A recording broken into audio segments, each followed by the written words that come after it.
Čo si na Janke najviac vážiš? Janka je pre mňa veľmi inšpiratívna žena, pretože má veľa skvelých vlastností, ale tie najzásadnejšie sú určite, že je veľmi pracovitá, je zodpovedná, cieľavedomá a má neskutočne dobré srdce. Na Janke najviac obdivujem to, ako zvláda všetky roly svojho života, ako dokáže byť perfektnou matkou, úžasnou partnerkou pre Ďuriho, pre mňa skvelou kamarátkou a nadriadenou a zároveň ako dokáže svoj vzťah s klientami viesť profesionálne a zároveň veľmi ľudsky. Má nejaké netradičné schopnosti alebo skryté talenty? Janka má extrémnu schopnosť človeka dostať do úzkých jej pohľadom, ktorý je veľavravný, veľmi dobre ho v kancelárii poznáme. Myslím si, že už je veľakrát v živote ten pohľad mohol aj uškodiť, ale myslím si, že veľakrát aj pomáha.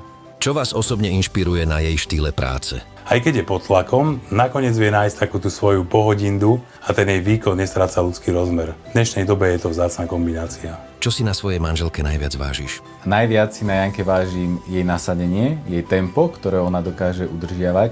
Určite jej inteligenciu, to ako dokáže ona s ľahkosťou riešiť veľa problémov, schopnosť pritiahnuť si k sebe tých správnych ľudí a takisto si veľmi, veľmi vážim, aká je úžasná manželka a mamina. Ako by si opísala svoju sestru? Moju sestru by som opísala ako empatickú, láskavú, starostlivú a hlavne spoľahlivú osobu, ktorú každý človek chce mať vo svojom živote. Viem, že robí veci vždy s tým najlepším možným úmyslom a som brutálne rada, že ju mám ja vo svojom živote a že zrovna ona je moja sestra. Čo by ste jej chceli odkázať k tomuto významnému kroku v kariére? Chcem ti povedať, že verím, že toto je iba tvoj začiatok. Mám ťa veľmi rada a teším sa, že si kúpime v najbližšom čase spoločnú letenku.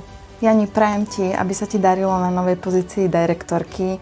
Nech si stále taká, aká si a verím, že dosiahneš v živote toho ešte veľa. Som veľmi vďačná, že si v mojom živote a nech sa ti darí aj naďalej tak ako doteraz. Mám ťa rada a si naša raketa.